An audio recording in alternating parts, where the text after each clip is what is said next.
할렐루야. 네, 주님의 은혜로 이 자리에 설 수 있고 또 주님께서 붙잡아 주셔서 오늘 이렇게 함께 예배드리고 주님께 기도드릴 수 있게 해주셔서 참 감사합니다. 대림절을 라틴어로는 아드벤투스라고 합니다. 아드벤투스 크리스티 또는 아드벤투스 도미니라고 표현을 하는데요. 이 대림절이라는 이 뜻이 주님의 도래하심, 그리스도의 가까이 오심, 이런 뜻을 가지고 있습니다. 대림절은 이처럼 우리들의 삶 가운데 가까이 오시는 주님을 기다리고 주님을 열망하고 또 주님을 보고 싶어하는 그런 시기인 것입니다. 우리는 대림절에 우리의 삶 속에 가까이 오시는 주님을 갈망하는 사람들입니까? 우리의 마음 가운데는 주님을 막 기다리고자 하는 그 마음이 우리 모두의 마음 가운데 있습니까? 아니면 다른 것을 기다리고 계십니까? 이 대림절에는 주님을 향한 갈망이 막 마음 가운데 일어나야 합니다. 우리는 어떤지요? 다른 것을 향한 갈망이라면 그것은 어떤 것을 향한 갈망입니까? 저희가 방금 찬송했듯이 메시아 기다립니다 찬양을 했는데, 이 메시아를 기다리는 것이 아니라면 우리는 다른 그 어떤 것을 기다리고 있는 것일까요? 지금은 제가 30대를 보내고 있지만 불과 몇 년 전만 해도 20대였습니다. 그리고 20대 때에는 이 대림절이 다가오면은 항상 기다리는 것이 있었습니다. 그리고 저의 주변 사람들은 대부분 이것을 기다렸습니다. 이것은 무엇일까요? 네, 정답을 아시는 분은 유튜브 댓글창에 남겨주시면 감사하겠습니다. 자, 이것은 연인입니다.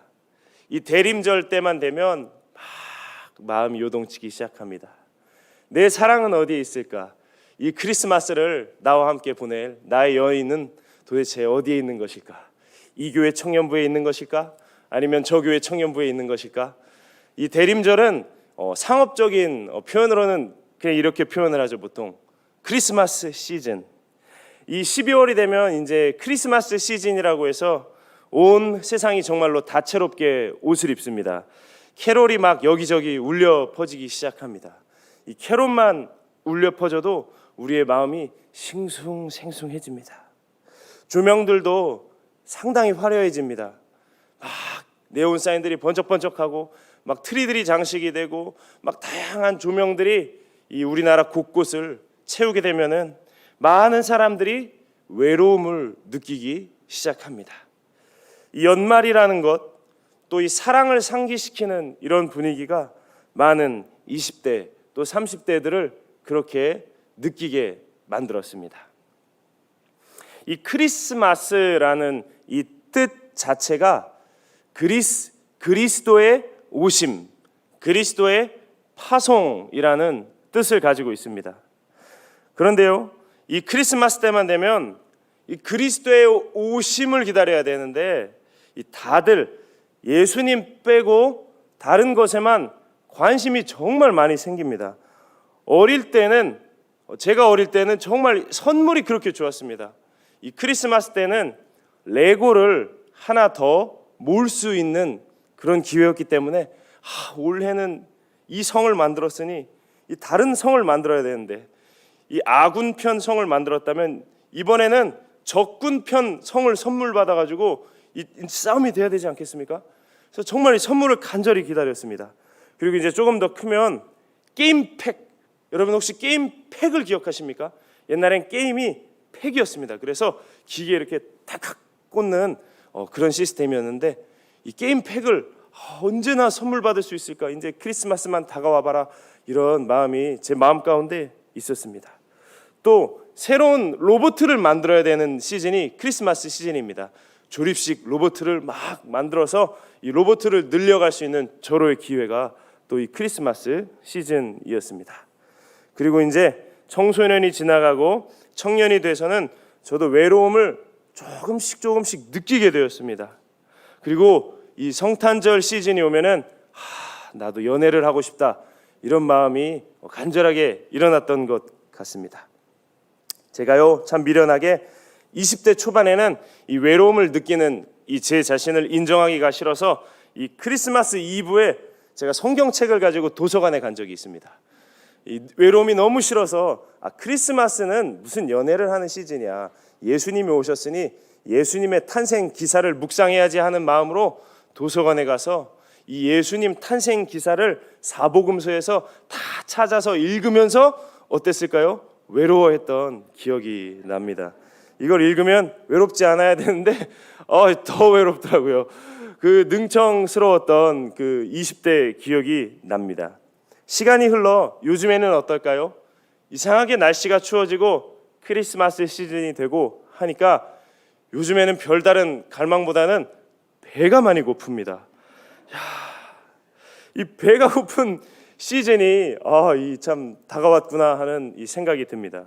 아드벤투스 도미니라고 하여 예수님께서 우리 삶 가운데 오신다는데 이렇게 주님께는 관심이 없는 제 자신을 봅니다.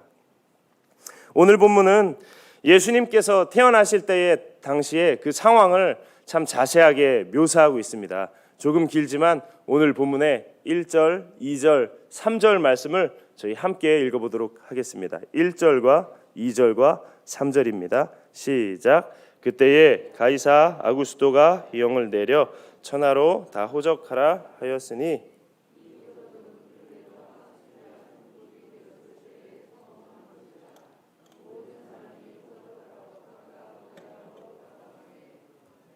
아멘.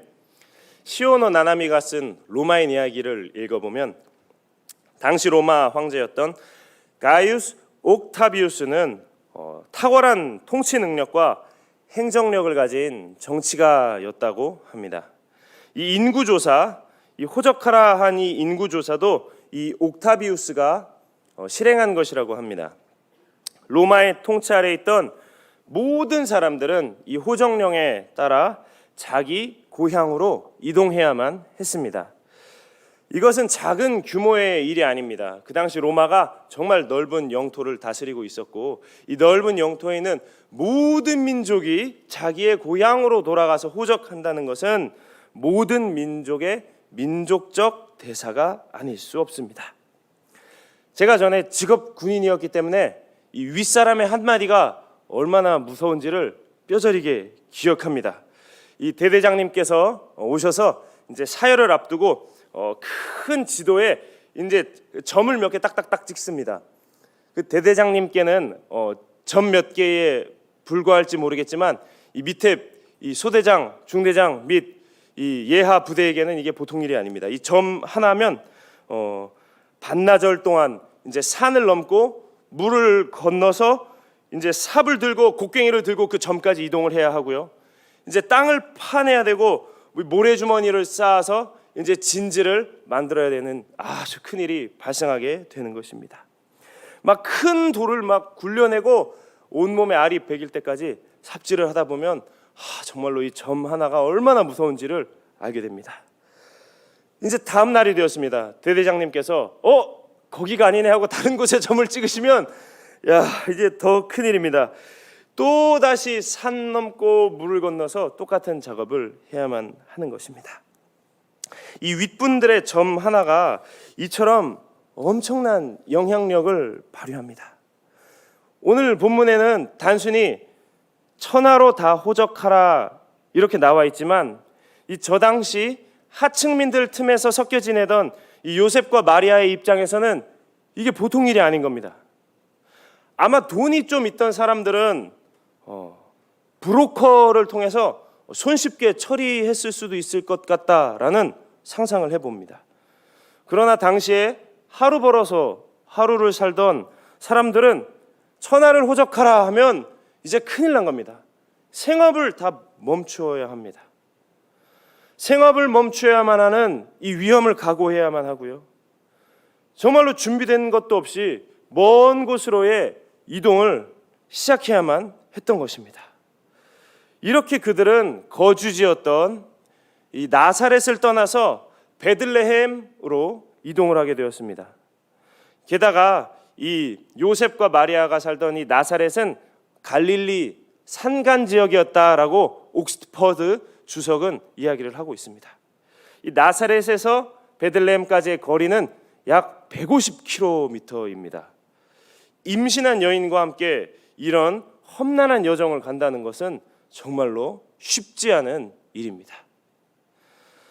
하루 먹어 살던 그들은 생업을 멈추어야만 했습니다. 호적하라라는 명령에 이 세상이 난리가 났습니다. 정신없이 많은 사람들이 우르르르 민족 대이동이 일어나게 된 것입니다. 그 와중에 알 수 없는 신비한 임신을 한 자신의 아내와 함께 그 먼 길을 터벅터벅 걸어가야만 하는 그 요셉의 마음이 무겁게만 느껴집니다.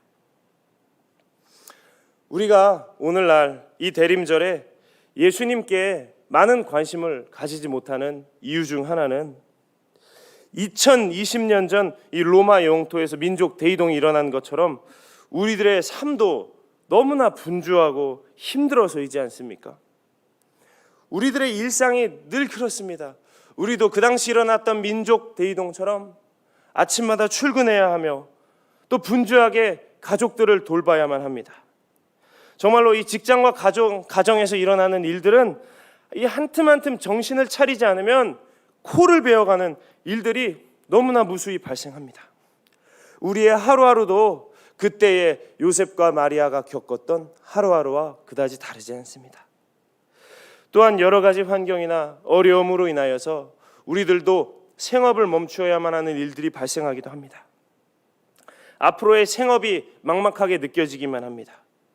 과거의 방식이 통하지 않는 뉴노멀 시대를 살아가면서 정말로 극도의 불안감을 느끼기도 합니다. 인간은 하루하루의 할 일과 이 살아갈 여건이 보장되지 않으면 정말로 이 하루하루 느끼는 이 부담감과 중압감이 정말 너무나 큽니다. 이렇게 힘겹게 살아가는 우리들의 삶 가운데 또 이해할 수 없는 일들이 일어나기도 합니다. 아무리 천사가 나타나서 이 요셉에게 기쁜 소식을 전해줬다고 하지만 아무리 묵상을 해봐도 이 남편 마음이 편할 리가 없습니다. 하나님의 아들이라고 할지라도 이 고민되지 않겠습니까? 사람이 나올까? 아니면 사람 같지 않은 무언가 나올까? 불안하지 않겠습니까? 이처럼 일상성, 이 노말을 벗어난 무언가가 우리의 삶의 문을 두드리면 이 마음의 평안을 누린다는 것은 정말로 쉽지 않은 일입니다. 아마도 그래서 천사는 계속 요셉과 마리아에게 나타나서 평화로다, 평화로다, 괜찮을 거야, 괜찮을 거야 이렇게 외쳤는지도 모르겠습니다. 이처럼 정말로 모든 상황이 녹록치 않습니다. 정말로 쉽지 않은 상황 가운데 이 집 저 집 찾아서 쉴 곳을 찾는 요셉과 마리아 부부의 일상이 가슴 먹먹하게만 느껴집니다. 이런 상황 가운데 예수님께서 우리들에게 찾아오십니다. 7절을 제가 읽도록 하겠습니다. 첫 아들을 낳아 강보로 싸서 그 위에 누웠으니 이는 여관에 있을 곳이 없음이라. 아멘. 대림절의 하루하루, 일상의 하루하루를 겪어내고 있는 우리 명성제일 가족 여러분, 우리의 일상은 그렇습니다. 때때로 높음, 때때로 낮음, 때때로 힘듦, 때때로 기쁨을 반복해가는 것이 우리의 일상입니다. 그러나 이 대림절에 우리의 삶 가운데 찾아오시는 주님께서는 이 모든 우리들의 상황과 일상을 그분의 사랑의 마음으로 품으신 분이십니다. 그분은 늘 그렇게 2000년의 시간 동안, 그 세월 동안 우리들의 삶 가운데 일상을 살아가는 사람들의 삶 가운데 찾아오셨습니다. 우리들의 마음 가운데 정말로 수많은 갈망이 샘솟는 이유는 그만큼 우리들의 인생 가운데는 결핍이 많다는 이야기입니다. 그리고 그 다양한 결핍들은, 그 다양한 갈망들은 우리에게 참된 영혼의 쉼은 오직 주님 안에서만 누릴 수 있어라고 속삭이고 있는지도 모르겠습니다. 아마 제가 계속 배고픈 것도 상현아 이제는 예수님을 먹어라. 이제는 예수님을 먹어라. 라고 속삭이는 성령님의 음성일 것입니다. 우리가 이 대림절의 하루하루를 함께 살아가고 있습니다. 우리들의 일상 가운데 우리들의 정말로 그 험난하고 때때로 거칠고 때때로 이해할 수 없는 우리의 일상 가운데 주님께서는 찾아와 주십니다.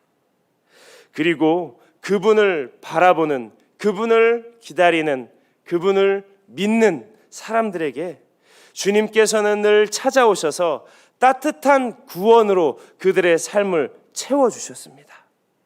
하나님께서는 이렇게 우리의 삶 가운데 찾아오시는 분이십니다. 이 새벽에 함께 우리의 삶 가운데 찾아오시는 주님을 기다리는 우리 명성제일교회 성도님들의 삶 가운데 하나님의 구원이 임하시는 축복, 하나님의 평화가 임하시는 축복이 가득하시기를 주님의 이름으로 축복합니다. 기도하시겠습니다. 하나님, 우리의 삶 가운데 찾아와 주시옵소서. 호산나 호산나 우리의 삶 가운데 임하여 주시옵소서. 주님을 만나고 주님을 알게 됐고 주님을 사랑하게 됐고 주님을 따르게 됐던 예수님의 제자들처럼, 예수님을 기다렸던 사람들처럼 우리도 주님 바라보는 사람들, 주님만 붙드는 사람들 될 수 있도록 이 시간 축복하여 주시옵소서. 주님, 우리의 삶 가운데 인도하심 베풀어 주시옵고 회복과 평화와 해결과 축복 내려 주시옵소서. 주님 바라보며 나아갑니다. 예수 그리스도의 이름으로 기도합니다. 아멘.